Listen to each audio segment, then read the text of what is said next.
Hi friends, welcome to Coordinate, and today in our 8th session we want to understand what operators are and how we can work with operators in C++. I've just implemented the basic syntax of a C++ as an environment and I've already saved my work, so if you can also do the same, please just Ctrl S to select the directory where you save your work.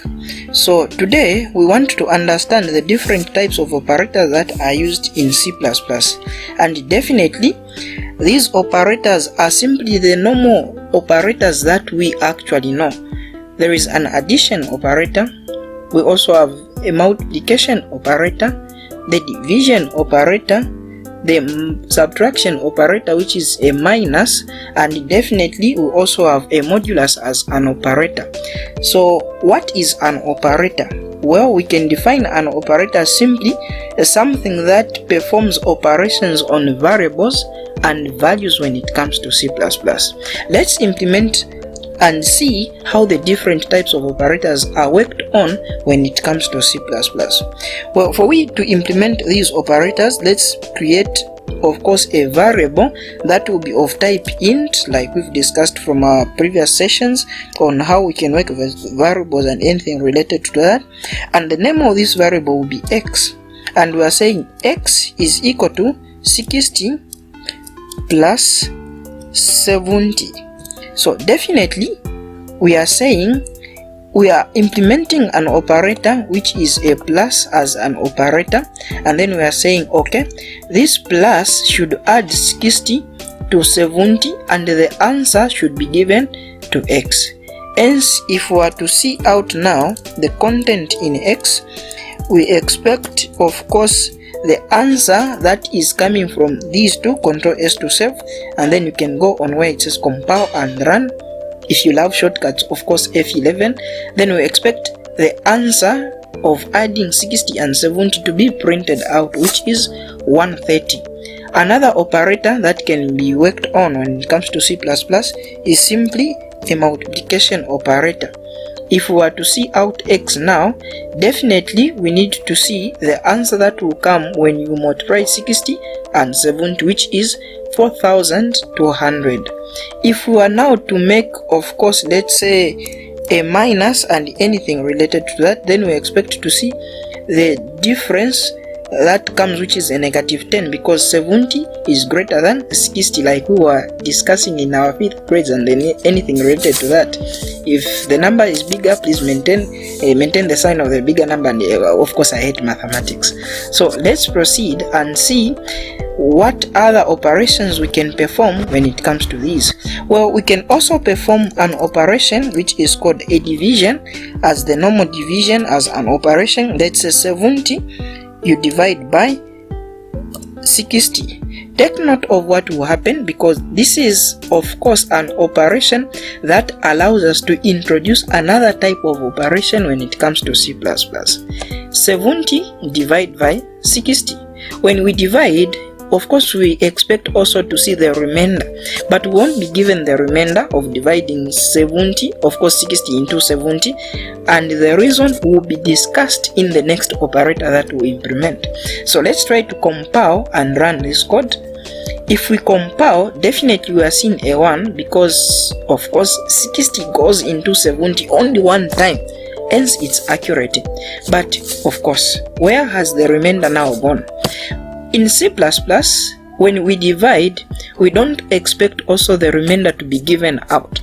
Hence, we need to implement a second type of an operator which will definitely now return the remainder of 70, of course, when we divide 60 into 70.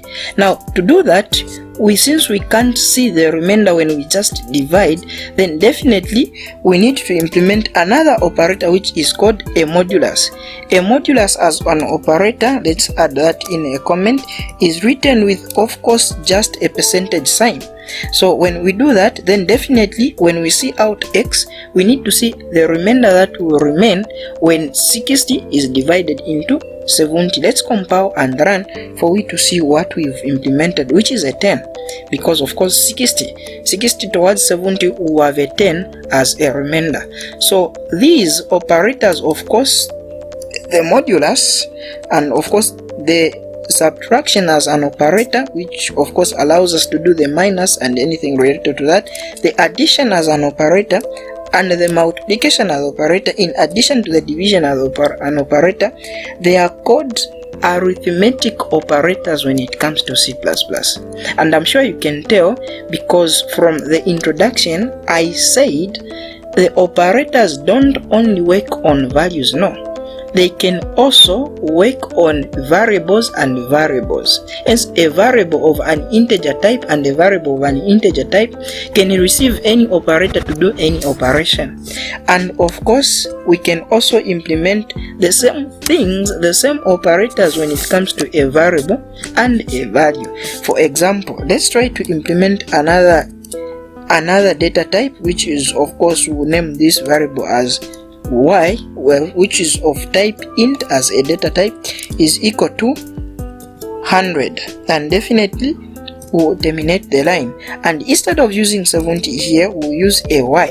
We want to see if definitely an operator can work on a variable and a value, or if an operator can work on a variable and a variable at the same time. So let's try to do a minus here, which is a subtraction, for which of course since 100 plus minus 60 we expect to see a 40 when we see out x. Compile and run, hence we are seeing a 40. We are seeing a 40. So we've just talked about one category of the operators, which are called the arithmetic operators. That's where we have the minus, the additional sign, the multiplication sign, the division sign, and the modulus as a sign which retains the remainder. Now, another type of an operator which we are even seeing in our code is called an assignment operator. An assignment operator is simply an equal sign. You can tell, like from line 9, that we are saying, okay, int as a data type, which of course is being used to specify that y as a variable is of int type, y is equal to 100. Don't forget we are saying equal to 100. Just the key word or the key sign equal to as an equal sign, this is an assignment operator. We are assigning 100, of course, to y. Hence, this is the very basic information we can present today when it comes to the operators of C++. We've just talked about two types of operators, the arithmetic operators, which are these, and of course the assignment operator, which is the equal sign. The other types of operators, which are the comparison operators and the logical operators, we'll talk on them in the next sessions because we want to prepare the mindset for the other session that will come. For now, stick to the arithmetic operators and the assignment operators. Please don't forget to subscribe, and you are on CodeNet.